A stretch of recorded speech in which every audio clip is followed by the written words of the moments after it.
Okay, it's already past 6, so I think we can start. So today's workshop is on introducing competency-based education in the classrooms. So, like always, this workshop is also certified, so you will get the certificates from the from us after attending this workshop. So, after this workshop is completed, I'll be giving out a very short quiz, and you need to score at least 50% in that quiz. So it's a very simple and very short quiz, and you just need to score 50% in that to get the certificate, right?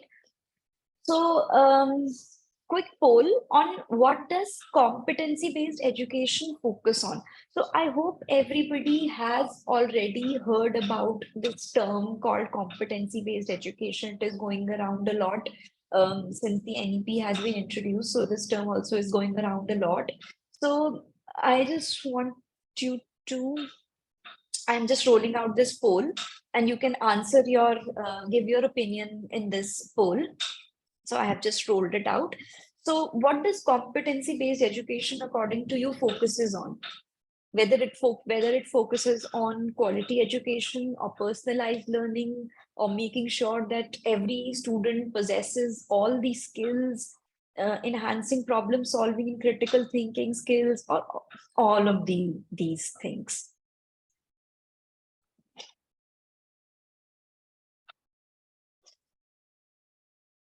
People have posed, yes.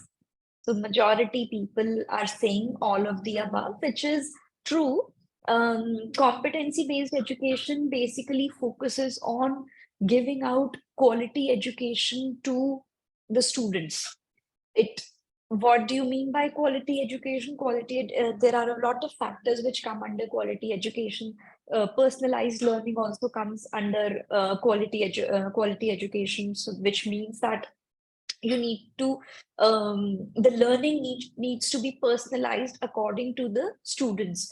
So if a student is lagging behind in some concepts, or if he is in 9th class and his sixth class concepts are not cleared, so that student first needs to come up to that level. His or her basics needs to get cleared.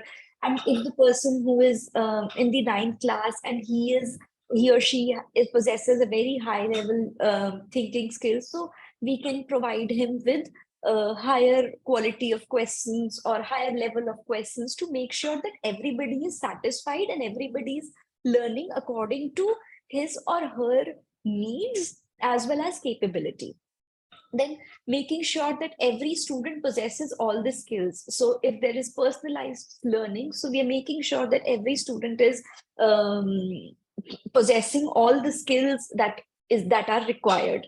Then enhancing the problem solving and critical thinking skills. So we're making sure we are giving the questions according to that, so that the problem solving skills and the critical thinking skills of the students are enhanced. Why do you want to enhance the problem solving skills and critical thinking skills of the students? Because we want them to be prepared for these 21st century jobs which are coming. Like you have analysts, you have business analysts, you have data analysts, you have data scientists, even the teachers, doctors. Each and every profession requires the critical thinking and problem solving skills, right?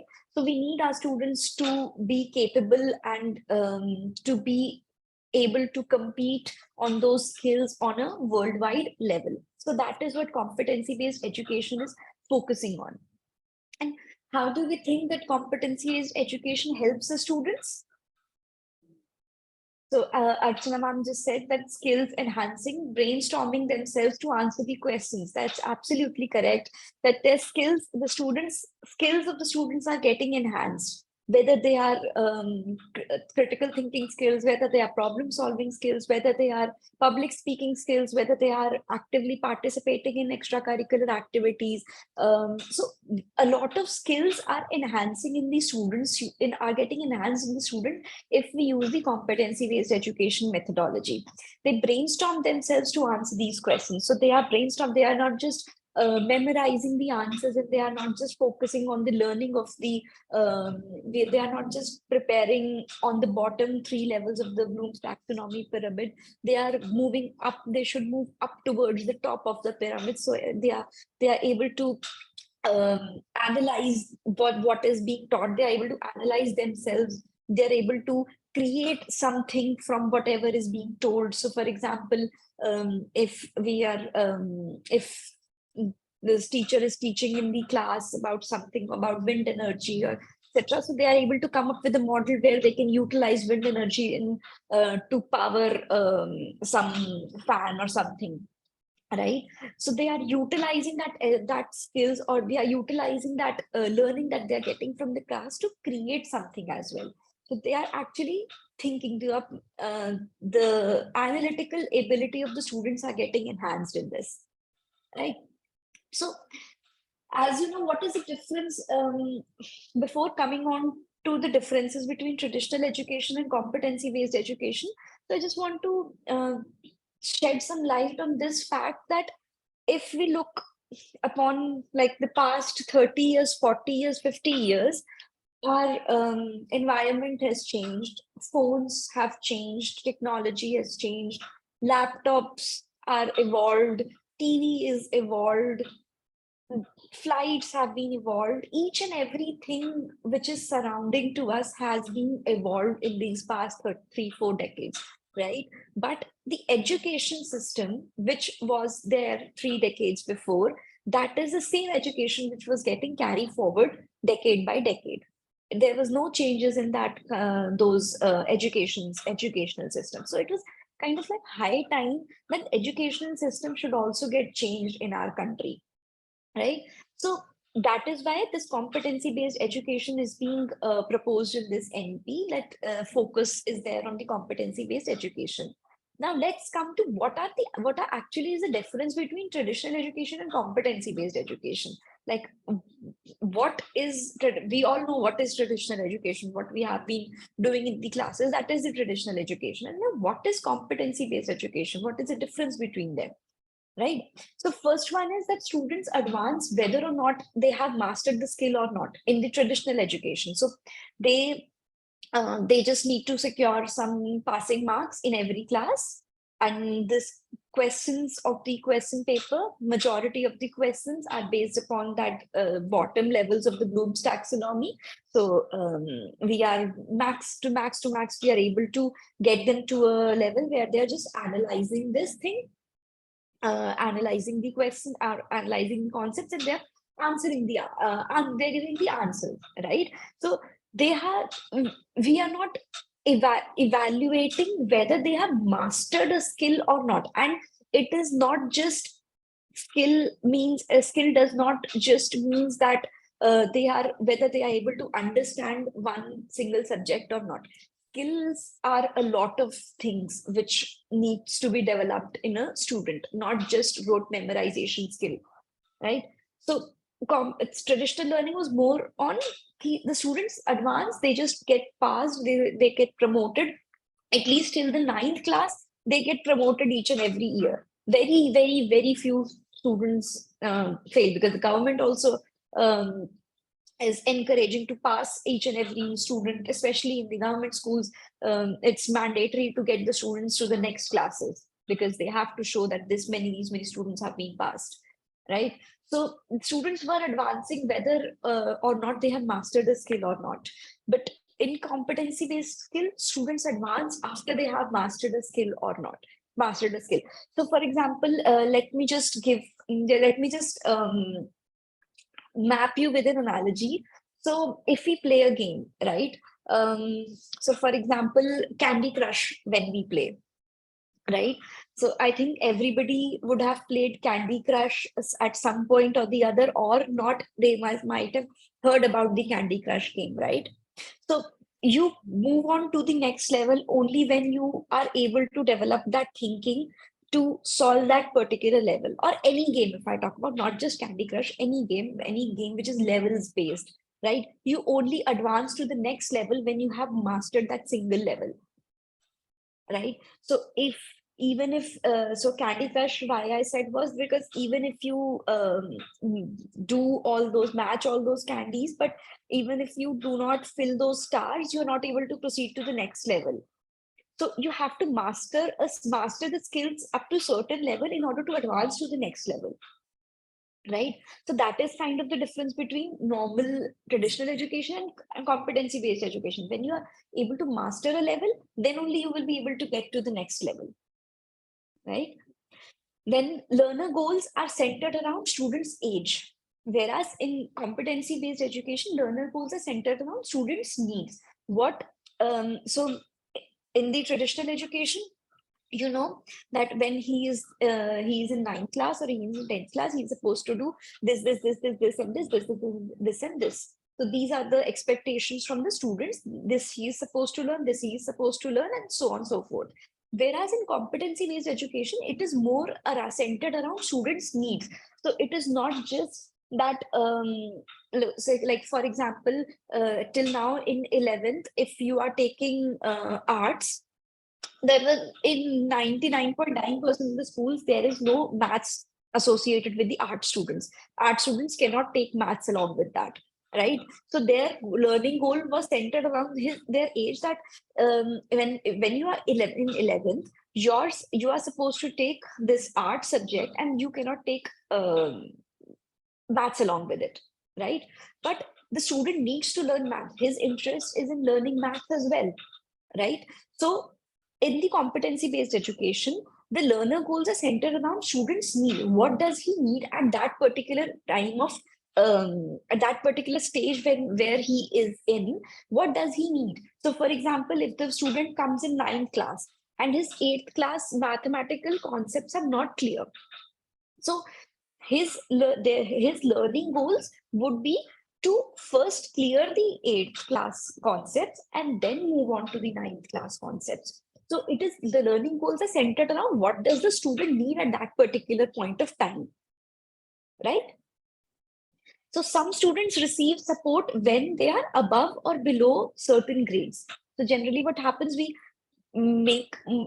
focus more on the students who are like very low students, like the lower 10% of the students and the upper 10% of the students. So the upper 10%, we are focusing more to send them to Olympiads, to make them participate in certain competitions, and we focus more on the lower spectrum students, that they learn, they just move to the higher spectrum. But the students who are in the middle of the spectrum, sometimes they get neglected, right? So in traditional education, students receive support when they are above or below certain grades. It is not that each and every student is receiving the same kind of support, whereas it should be the case when each and every student should receive a different kind of support. So for example, even if a student who is like performing very well, so if there is one single topic where he is not able to perform well, that particular topic gets neglected because we overall see that that particular student is performing very well. So our focus is to make him learn better and make him participate in more competition, make him participate in more Olympiads. So more chances are given to him, but that single topic in which he is lagging, that gets neglected, right? So we have to give him different kind of support, that you first do practice for this particular topic so that that topic is also up to the mark as compared to the rest of them. Whereas to the students for the on the other spectrum, whereas wherever they are on the spectrum, they should be given differentiated support, as in personalized support in terms of what is the aspect where they are lagging in. So for example, there might be a student who is very good in studies but very poor in public speaking skills. So pressurize him or to give him more opportunities so that his public speaking skills are also enhanced. Whereas where there is a student whose public speaking skills are very great, but he is lagging behind in the studies. So we need to push them to do better in the studies as well. So all of the students are receiving different kind of support based upon what kind of behavior or what kind of performance they are showing. So that happens in the competency based education. So assessment is mostly summative and is in the same format for all the students, in which is happening till now, that you have a standard report card, and a report card contains subjects of all the marks of all the subjects and the grades of, suppose, physical education or music or etc. So the standard format is there for the report card, and the assessment is mostly summative in that case. So assessment is in competency based is mostly formative assessment. So as I told earlier also, that everybody needs a personalized kind of personalized education. So their assessment should be focused upon what areas they need to focus on. So assessment may look different for each student. So this holistic report card also, which the CBSE is talking about, so they will come up with the format of that holistic report card as well. So right now, like, portfolios are getting made, and activity-based learnings are getting encouraged to use in the classes. So each and everything has some purpose to achieve in this competency-based education, so that there is a holistic development of the child, and the all the various kinds of skills are getting developed within that student, and the assessment will also be modified accordingly. So whatever the child's focus is on, the assessment needs to be in that particular manner. So the paradigm shift is basically from memorization to concepts or retention. So initially the focus was on like more on memorization, and now the focus is getting shifted to concepts, understanding the concepts properly, and then retaining the concepts. This is very important. Understanding concept and retention of the concept is very important, because then they will be able to relate the concepts with other classes also, with other subjects also, right? So for example, if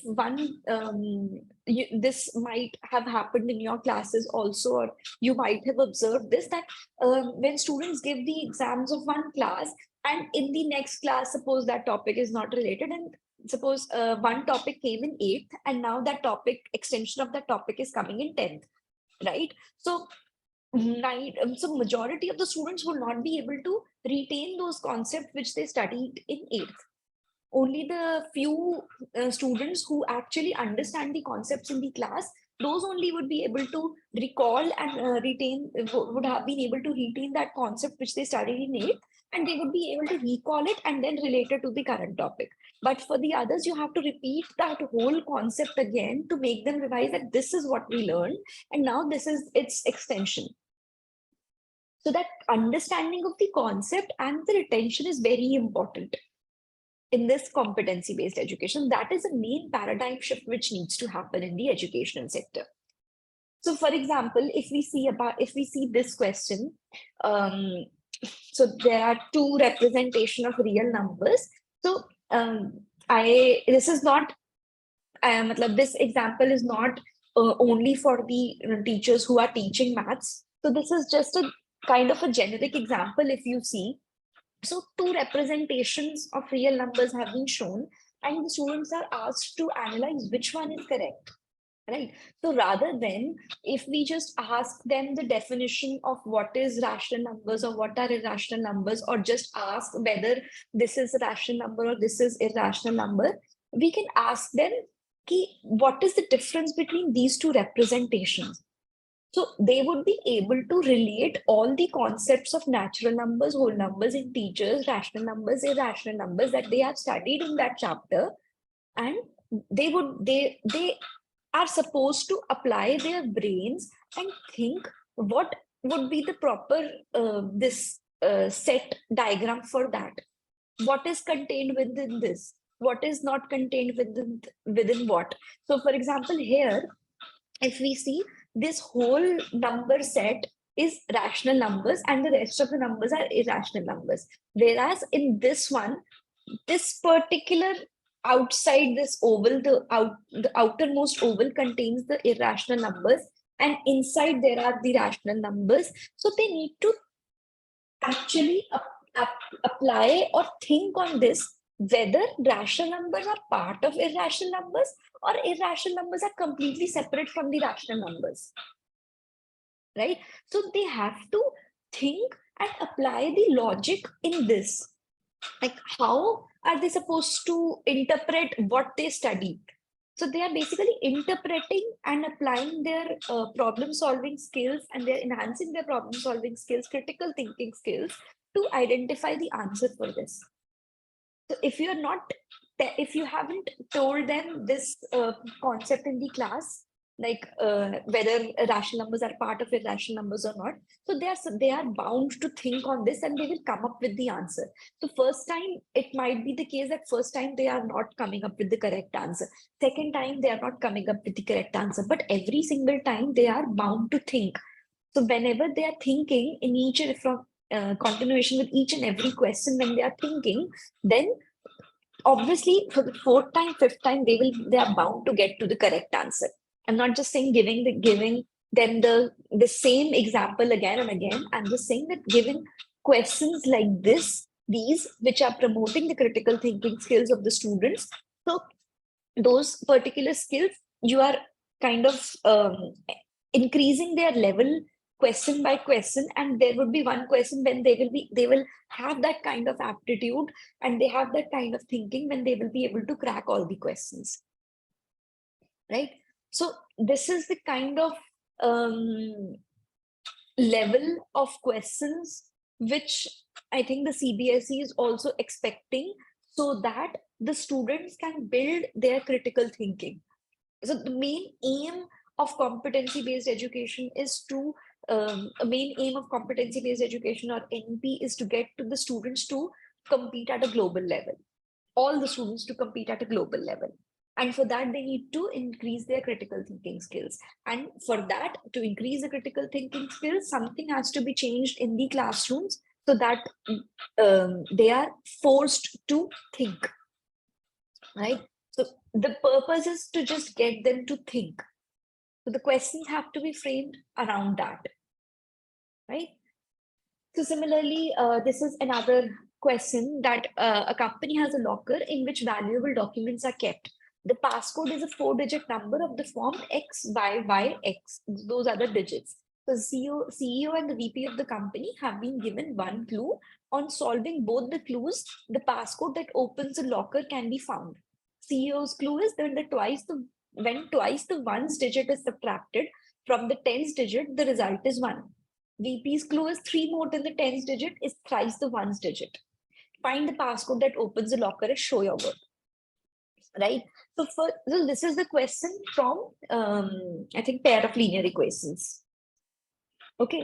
So if this kind of question is given in the exam, if these kind of questions are given in the practice, daily practices, or even in the exams, so what is, you are basically promoting the student to think and to relate, to understand, first of all, to analyze from which chapter the question is. Because in this whole question, there is no mention of any polynomial or variable or linear equation or anything, any technical term or any terminology which they can relate it to a chapter and they can get to know how this question is from that chapter, right? So there is no terminology in this whole question like that. So first they have to analyze, okay, this question, from which chapter can I relate this question to? So this is a real time scenario. This is a real time application of the concept, right? So they have to first analyze and get to this thinking, oh, this question is from pair of linear equations, right? And now they think, oh, I have to create those linear equations in this, and then I have to solve for x and y, and I will get those digits, right? So to develop that thinking, the only part is to develop the thinking. The only main focus is to develop this thinking. The thinking development is the main key to everything. Is the main key is to develop that thinking. That is it. Whether they reach, obviously they can do some calculation mistake, they can do some wrong interpretation, or they obviously first, on the first attempt, second attempt, everybody would not be able to crack it. But if they are able to develop that thinking process, that yes, I am able to analyze, I am able to identify that I need to apply this concept in this question, then the job of the teacher is done, right? So that is the main part, that is the main thing which needs to be promoted in the students. So in the student engagement model, it's like involve the students to learn. Like that is why the experiential learning is so much getting popular so much. You are involving the student to learn along with you. Neetu ma'am is saying, can you give some examples of language? Okay, ma'am. So you are asking for examples of language related to competency based or language related examples which can promote the critical thinking, right? So, ma'am, if I think of it, so if I think of an example for the language, so what we can do is we can, for the languages to develop the critical thinking, we can ask them to, so if we take the example of debates, right? So Mohit sir is asking, how can we apply this to primary level? Okay, I'll get to this also.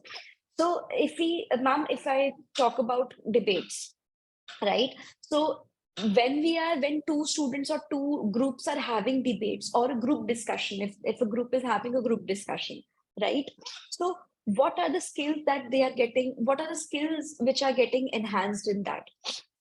Apart from their communication skills, obviously when they are involved in a debate or a group discussion, obviously their communication skills enhance. But what other skills do they, what other skills are enhanced when they are participating in a group discussion or a debate?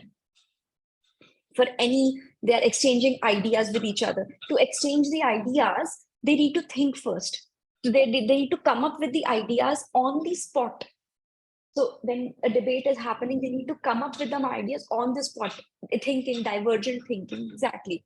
So their thinking skills are getting evolved. So if I take one student who is not good at public speaking, or who is good at public speaking, but they have they are not able to come up with the arguments very quickly, right? So if we make them participate more and more in the debate, that's who student whose thinking is not yet at that particular level, they are not able to come up with the answers quickly. So if we make them, force them to participate multiple times, so firstly they will not be able to think on the spot.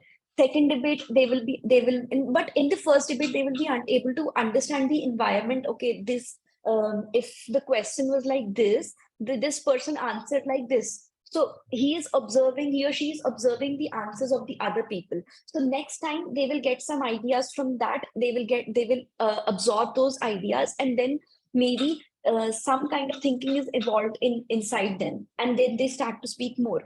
If not more than third time or fourth time.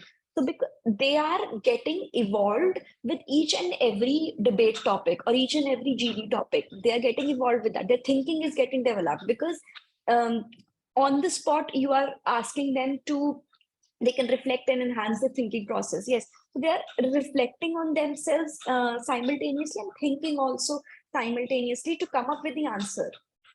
So first time they might not be, second time they might come up with one idea, third, then they get confidence that I was able to get come up with one idea, then third time they will always, they will come up with another idea, and so on and so forth. So they get grow in that sense. So I think this was the first example which came to my mind in the for the aspect of language. So how to develop thinking skills in case of a language subject. So Mohit sir was asking, how can we apply this to the primary level? So the primary level per bhi, I think we can apply, so not my thinking, the students need to develop these critical thinking skills needs to be developed from the primary level itself. So for the primary level, we cannot ask them questions like what I just gave. Right. But on the primary level, we can promote their thinking by doing some activities.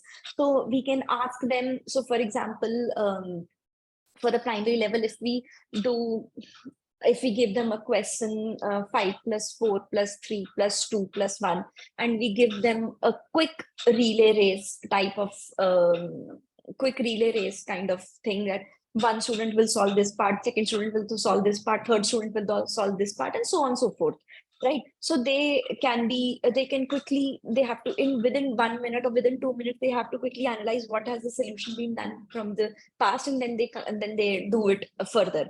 Or we can do certain activities in which they are promoting their thinking skills. For example, like dropping of, if we talk about like very small students, so for the shapes, we can dropping of shapes in the accurate boxes. Or even if we talk about a little bit grown up students, so there are a lot of activities which we can do, which do not involve this giving of questions, because primary classes, the questions are not in that particular sense. So Isha, I'm saying vegetable market for money, where they're adding and subtracting, exactly. So a lot of activities can be incorporated in their curriculum, so that they get involved in the learning process, and when they get involved in the learning process, they start to think also. So a lot of examples are coming in the chat box, like storytelling, integrated learning, role playing, bingo games, jam sessions. So there are a lot of activities which can be done for the primary classes, and which involve their critical thinking, because critical thinking is developed from a smaller age itself. It's not done when the student comes in ninth class. So it's not done in it not starts from the ninth class. It starts from the beginning, starts from the basic building blocks. Like you start from basic activities, toy-based activities, then you move on to other group involvement activities, then you move on to activities related to the concept. So the level of activities change with each and every class. Project-based learning. So you involve the student to learn it, then ask them to apply it to the other, apply it to some other real world scenario, and then you ask them to share it with the world, or you share it with their peers. Yeah, peer-based learning, exactly. Like peer, um, students get students learn better when they are with their peers. So if I may be teaching them some concept, and if a student is teaching, if their fellow student or their friend is teaching them the same thing, they will be able to understand it better when their classmate is teaching them, right? Because they get to interact on a one-to-one level with them. So sharing or peer-based learning is like very important concept, a very important part, plays a very important part in their in the this competency-based education. So starting from the primary till I think they are in college or higher education, this student engagement model remains the same, whether they are in the pre-nursery classes or they are in the BTech, MTech or PhD. So the student engagement model remains the same for effective learning. So you involve them in the learning process via these activity-based learning or experiential learning, or you interact them on a personal level, and then you ask them to apply, so that actually they get to understand the depth of the concept that they learned. Right? Because if you do not ask them to apply that knowledge, so for example, this question was there, so if you don't ask them to apply the knowledge in this, so they don't get to the depth of that particular concept. They will think that they know the concept, but if they're not given the chance to apply that concept, then they will not get confidence that they have the clarity to the depth of that concept. And this application and sharing goes hand in hand. You can ask them to solve a question in groups, or you can ask them to give them two different questions to different groups, and then you can just ask them to interact and share their answers. My mom is asking, give answer of this question.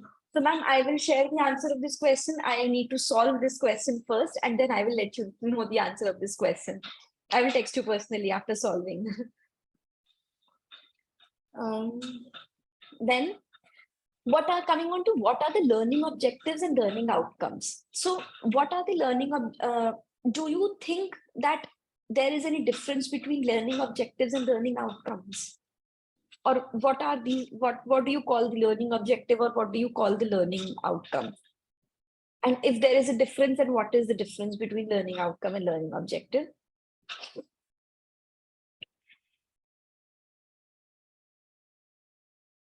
Learning objectives are aims, yes. And what are learning outcomes? Is what the teacher plans exactly.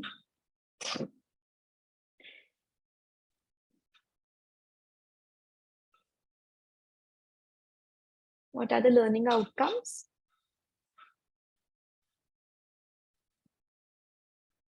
The plan learning outcomes are the results, we can say. Learning objectives are the academic growth. Okay. So yeah, kind of like the exactly what students grasp or understand. Learning objective is something we are expecting from the child. Right. So as you said, you're saying in the chat box, absolutely correct, that learning objective is something that we keep as an aim before going on to a topic or a chapter. That this is what we need to teach. These are the important topics. This is what I need to teach. This is what I need to teach. This is what I need to teach. So it's kind of a plan for that particular chapter. What is this to be covered in this? So if I talk about the learning objectives for this particular workshop, the learning objectives for this particular workshop are those are from my side. That my aim is that after this workshop, like you would be able to understand learning objectives are that differences between traditional education and competency-based education should be clear. I need to state those differences between them. I need to list down the differences between learning objectives and learning outcomes. I need to give you certain reference materials to understand from how the lesson plans can be made better and how our learning outcomes can be incorporated in the lesson plans. Right. So suppose these are the learning objectives for this workshop. Now, what would be the learning outcomes will be? Learning outcomes for this particular workshop would be for me would be that if so the learning outcomes are generally stated in terms of the students are able to. So I'll just say the participants are able to distinguish between, if I say a statement, they will be able to distinguish between whether it is part of the traditional education or whether it is part of the competency-based education. Another learning outcome would be that if they are able to successfully identify how to incorporate a learning outcome in making the teaching effective. Or any learning outcome for this workshop can be that the participants would be able to refer to the correct resources after the end of this workshop to improve their lesson plans, for example, right? So learning objectives are what is the aim that I'm taking in mind before starting this workshop. Learning outcomes are what are my aim that the participants or the students should learn or should behave in what sense. So those are kindly outcomes which you can like the measurable outcomes, measurable quantifiable things that you can measure. So if you are able to, so for example, if I am taking a quiz after this, so if Vimal sir needs a minute, could I get audio permission? Yes, so just let me finish my sentence. I lost my train of thought. So just give me 1 second, sir. If I take a quiz at the end of this particular workshop and I ask the questions regarding these concepts which I am sharing in this. So for example, everybody is able to get the certificate, everybody is able to get 50% above the 50% score. So I think one learning outcome can be that is kind of one measurable, quantifiable thing that one learning outcome has been achieved, right? So learning outcomes are kind of like a measurable thing that we can quantify and we can identify whether the students have learned or not learned, and those can be a feedback on whether that can be feedback for the effective teaching, as in, so if they are able to, if the learning outcomes are fulfilled, are achieved, then I think the directionally we are going on the correct path. And if their learning outcomes are not getting achieved, so if one of the learning outcomes is not getting achieved, then I think it is kind of, we should reflect on ourselves and work upon that particular aspect where it was not achieved. So, for example, if you're not able to improve your lesson plans, then my learning from that would be that I need to focus on next workshop I'll be taking on how to improve the lesson plan. So that would be my reflection, and I will improve on that. So that is a basic purpose of learning objectives and learning outcomes. So, sir, I have given you the permission, Vimal sir, so you can unmute yourself and say what you want to say. Thank you, ma'am. Actually, I got this link to join this training program, but yesterday we had done the same program. You were only there. You might remember. Yes, sir. Narayan Yes, English sir. medium. So could I leave? Yes, sir. Yes, because sir. Sir, yes. So next part, till now, we were discussing the differences between traditional education and competency-based education. So now I think learning outcomes part would be, I think, the same part as we discussed yesterday for the principals, the workshop that we did for the principals. Yes, ma'am. So yes, sir. If you want, you can leave. You can. Thank you, sir. And if further it will be done, then I will send my teachers even for the same training. Yes, sure. And thank you once again. I got my certificate even then yesterday only. Thank you very much for that. Okay. Thank you, sir, for joining again. Thank you. Thank you. Yes. So we already discussed the differences between learning outcomes and learning objectives. And why is it important to identify the learning outcomes? Why is it important to identify the learning objectives? That also we have discussed. Now, what are the resources that can be referred to identify the learning outcomes and learning objectives? So if I will just stop sharing my screen and share my screen again. So you can just let me know if you are able to see my screen.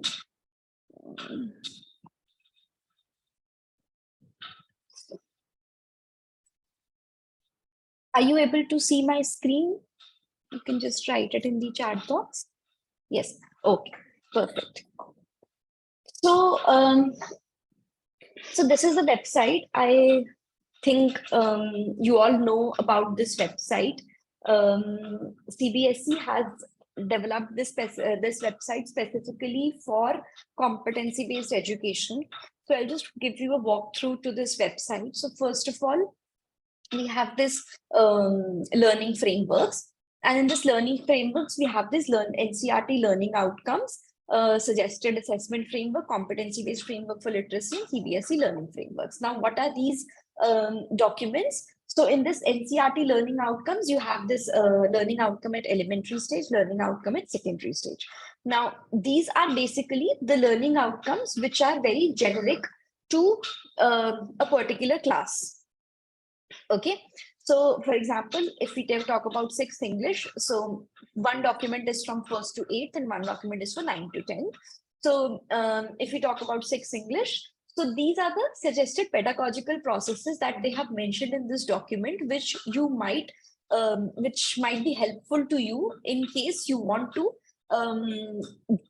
gain some ideas or to refer some ideas on some activities which you can do in the classes, or what kind of approaches you can take in the classes for these for this particular subject, right? So these are suggested pedagogical processes that you can use, and these processes, these pedagogical processes, you can incorporate in your lesson plans so that you are able to convey, or you are able to make more fun interactive activities in the class, and the student is able to learn better. Then learning outcomes, these are the generic learning outcomes from 6th English student who is learning the 6th English. What are the outcomes, learning outcomes that he or she is expected from the student of 6th class who is learning? Yes, ma'am. Yes, sir. I'll share these links. I'll share these links on the group, on that community. I'll just share these links after the workshop, or I'll also share these links in this chat box as well. Don't worry. Okay, so these are the generic learning outcomes for this 6th English. So this document has 6th math, 6th SST and all of that. So 1st to 8th English, 1st to 8th maths and so on and so forth. So these are the generic learning outcomes. Is it available for primary classes? Yes, ma'am. This is for 1st to 8th. So learning outcomes are there, generic. This is for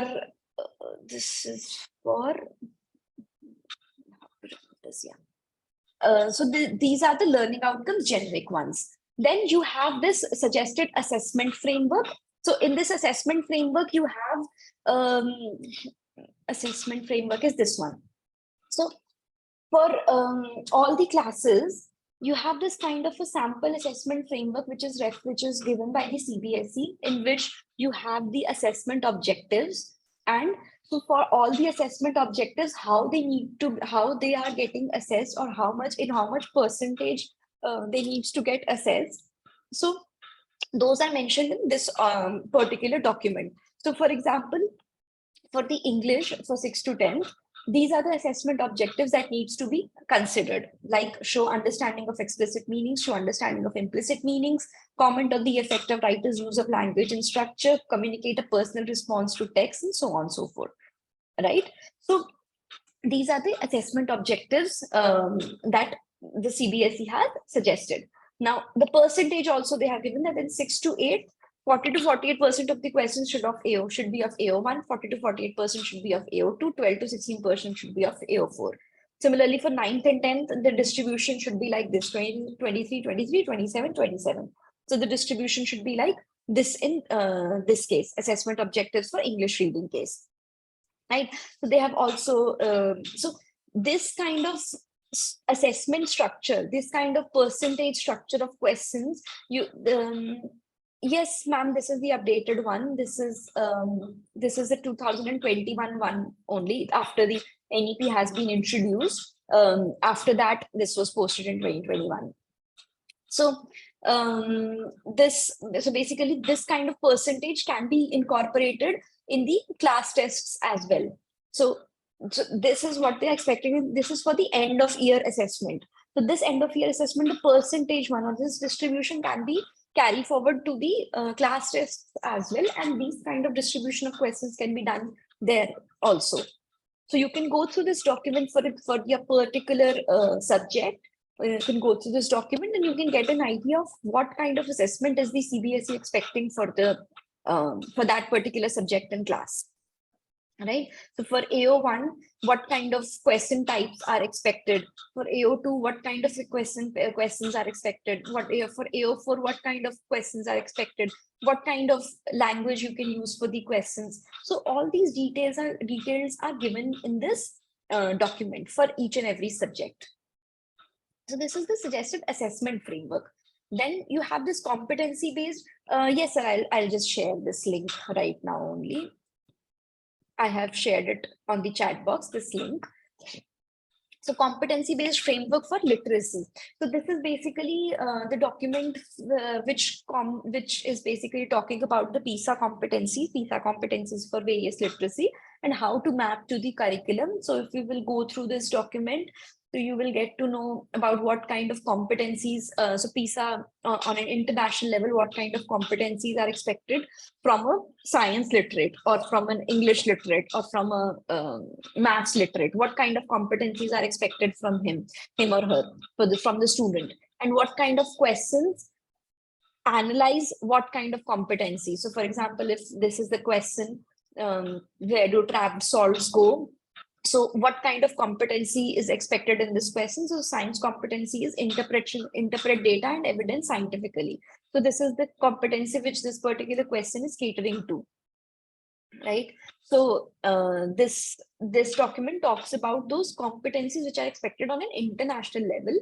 The PISA competencies this document talks about, and what kind of questions cater to what kind of competencies, and what kind of assessment needs to be done. For example, how many marks would be given if this is written, how many marks would be given if this is written, what kind of question is catering to which level. So everything has been given in this particular document.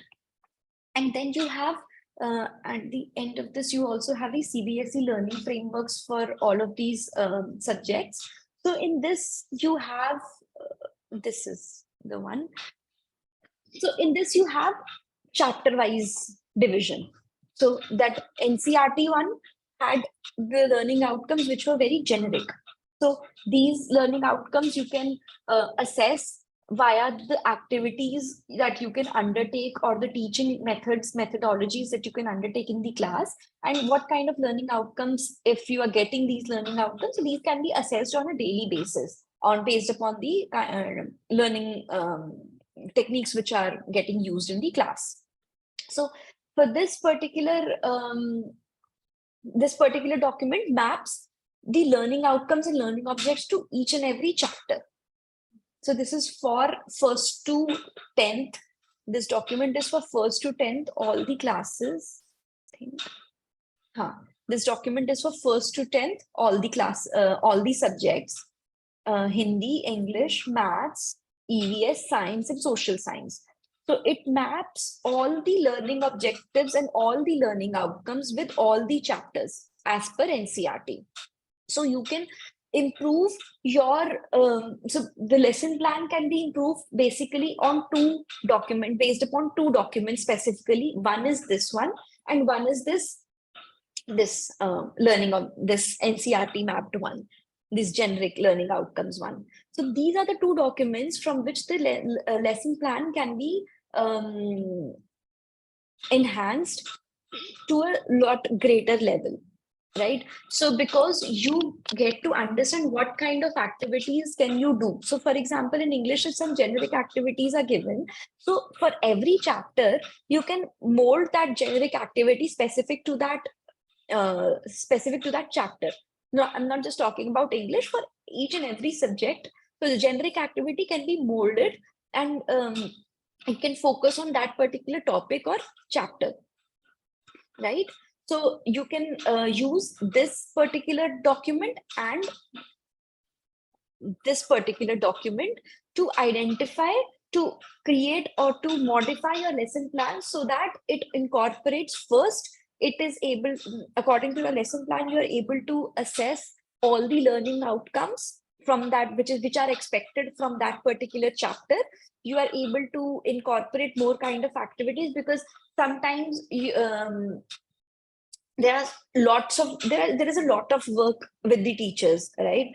So sometimes you not get an idea like what kind of activity should we incorporate in this particular chapter, and based upon that we just leave it ki, fine, it's okay, we'll do the activity for the next chapter, right? But if you have a consolidated list of activities given, so I'm so sorry.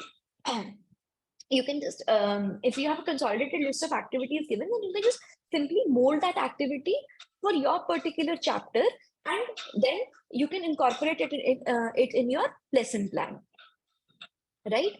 So that is one way in which the lesson plan can be improved, right? There are some things in the chat.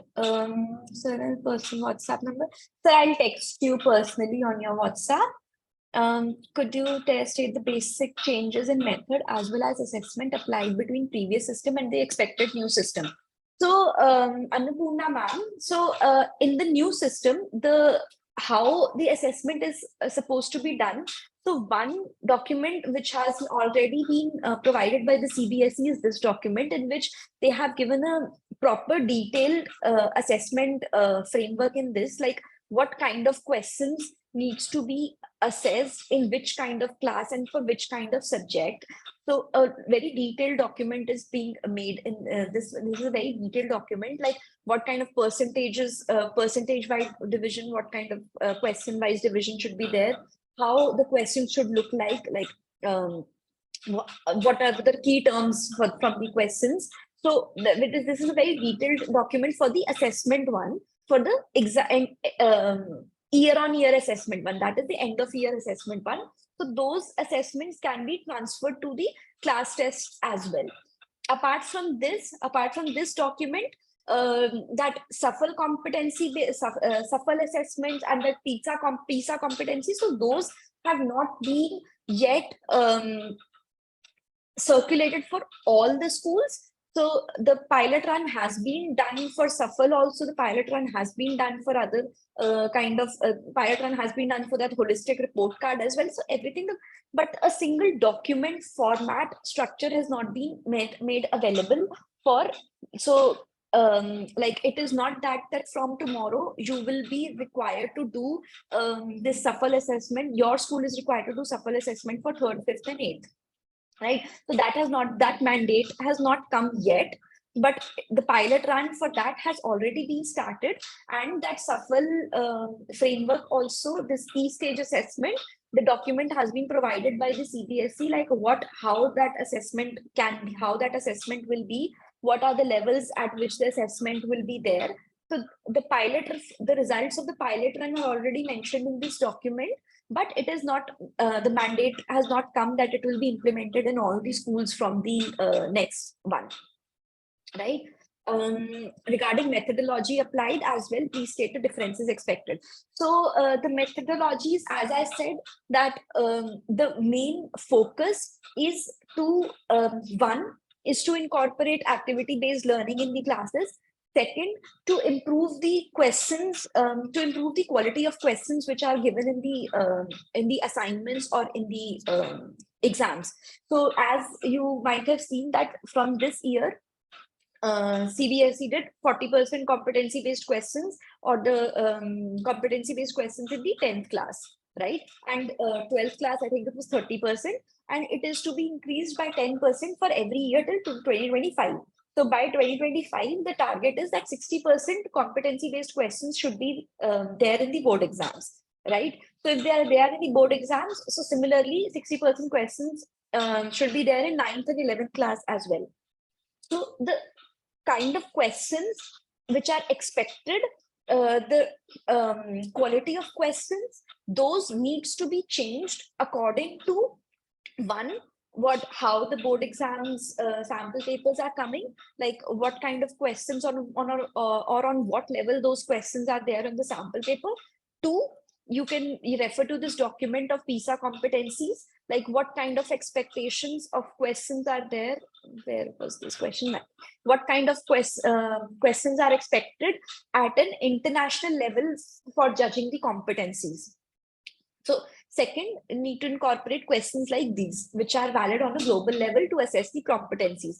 Third, you can refer to the SAFL document and understand how they are supposed to judge the progress of competency-based education in every school.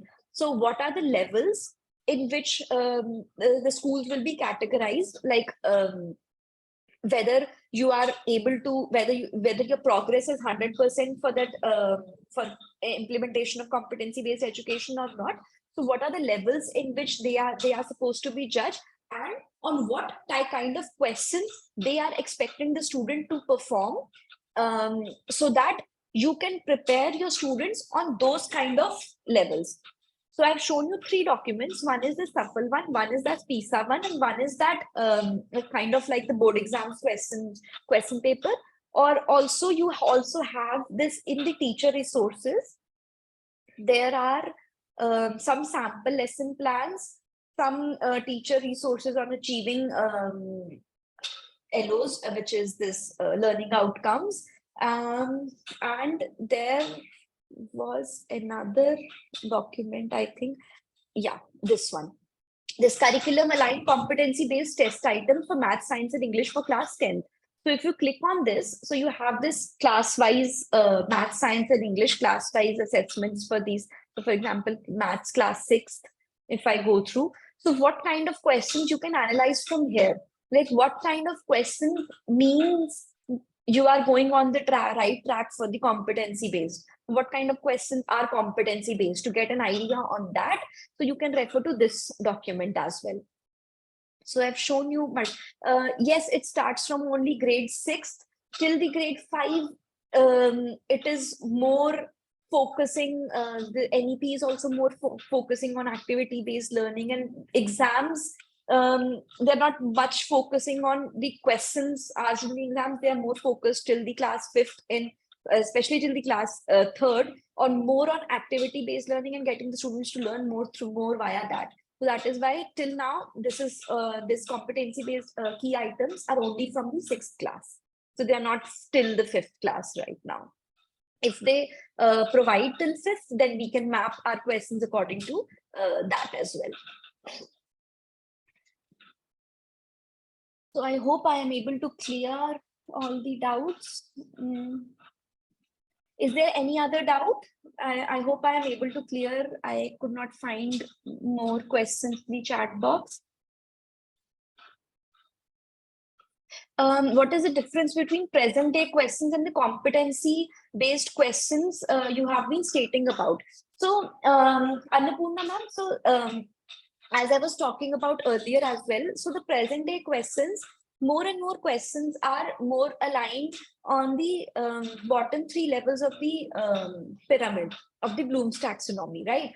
So we were asking more of direct questions, or we were not just asking the direct questions, we were asking questions which in which the student has to apply a little bit of application, not a you're not mandating the students to do critical thinking on a larger level. So competency based questions, basically majority of the questions are based on real-time scenarios, real-time application. So 60%, so till now, hardly 10 to 20% questions which were asked were based on real-time applications.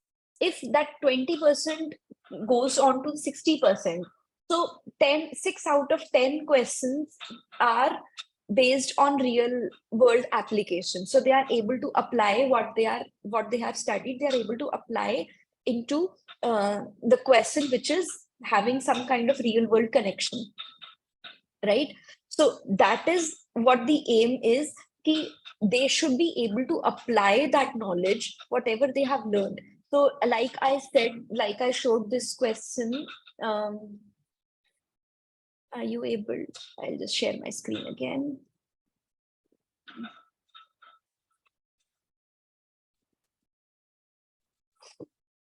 So like I showed this question, so it is more on the lines of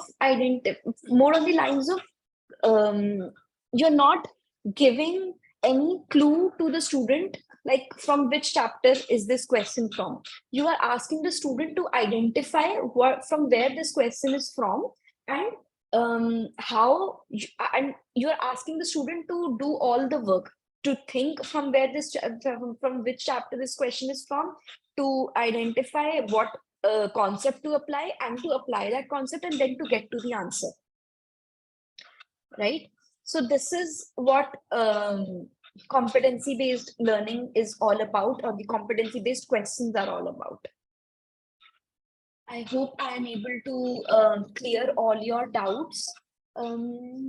So assessing, understanding, applying, analyzing, synthesizing would be examined. Exactly.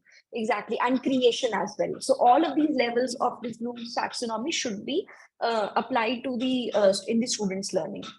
In language, creative writing can be considered in competency learning. Exactly, creative writing can be considered in competency learning. Plus, apart from the creative writing, also it's not just about getting the student to write better. It is more on the lines of developing, making the student all-rounder. So not just creative writing, you can also incorporate more activities so that their speaking skills are also enhanced, right? So I think all of the questions have been answered. So I'll just share. People are asking for the certificate. So I'll just share the link for the quiz. Just 1 second, I'm just sharing it. And you can go through this quiz. It's a very short quiz. It's just a 10-minute quiz, and you can do it very fastly. And so only if you are scoring 50% in this quiz, only then you will be getting the certificate. Otherwise, you won't be getting the certificate. Where could I find more information? Ma'am, more information on what? Competency-based education. So you can go through basically this website, which I just shared on the chat box as well. This CBSE academic, the CBE website from the CBSE academic uh, site. So you can go through this and you can go through the, so there are, if I, in the teacher resources part, there is a link for a teacher's resource kind of thing, and it redirects you to the Diksha portal. So on that Diksha portal, there is a whole set of tutorial videos, whole set of videos, which just talks about competency-based learning, competency-based education.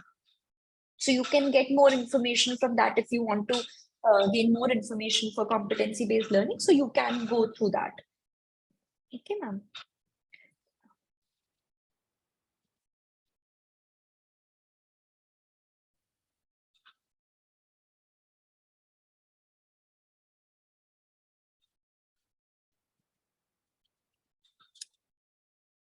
So this is that Diksha link, which has the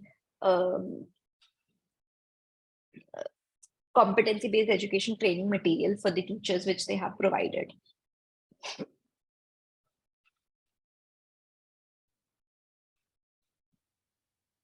I hope you are attempting the quiz.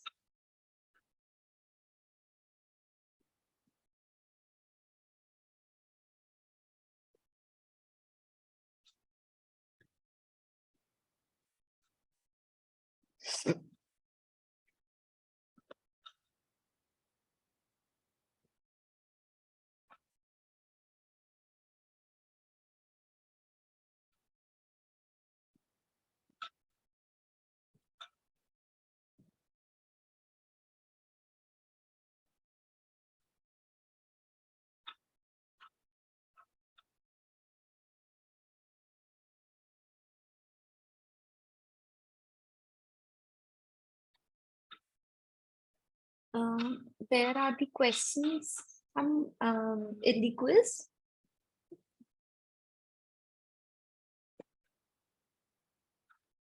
You just fill in your details and then you click on next and you will be redirected to the set of questions.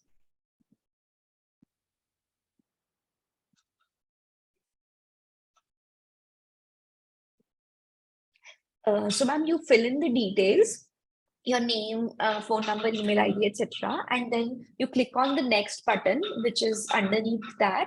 And then you will get the list of then you will be able to access the questions.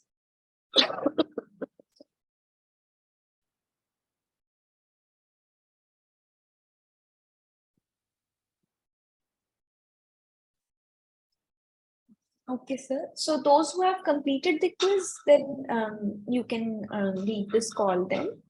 And for those who have yet not done the quiz, I'm sharing the link again. You can, oh, sorry, I copied that Diksha link.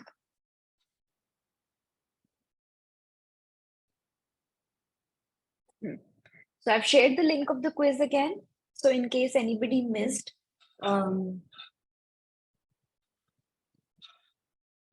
yes, sir, you can leave. So Devi Priya ma'am, so you have to attempt that quiz, and after you're done with that quiz, you will get the certificate within 24 hours. I'm sharing the link again. Where to enter? Ma'am, you click on this link which I have just shared, this tally.so. You just click on this link and you will see the details. You fill in the details and then you click on next and then you can access the quiz.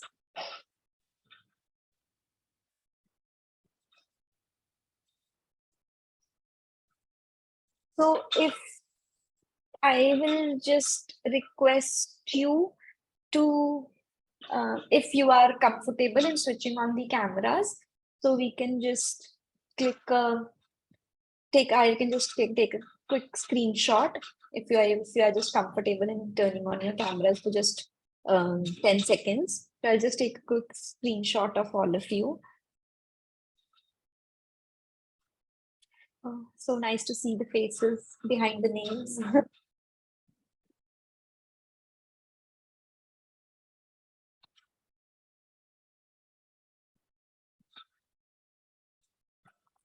um, Hello Seema ma'am, hello Neetu ma'am, hello Wendy. So nice to see the faces behind the names. It's just talking to the names now. I can see the faces also. So I request some of you to please switch on your cameras. If you can just please switch on your camera for 5-10 seconds, so I can just take a quick screenshot and then we can end this.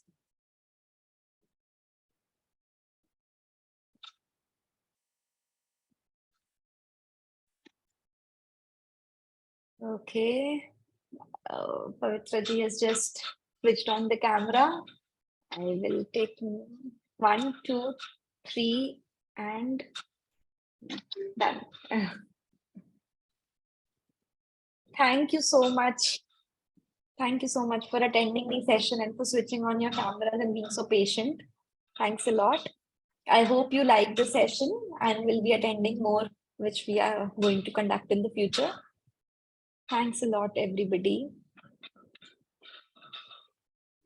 So I'll be turning off the responses of the quiz in another 5 minutes. So all those who have not yet,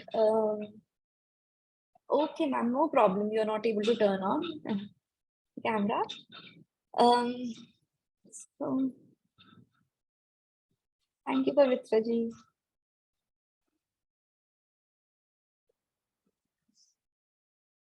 I'll just share the link again in case anybody has missed. So you will only be getting the certificate if you have attempted the quiz and getting 50% marks in the quiz.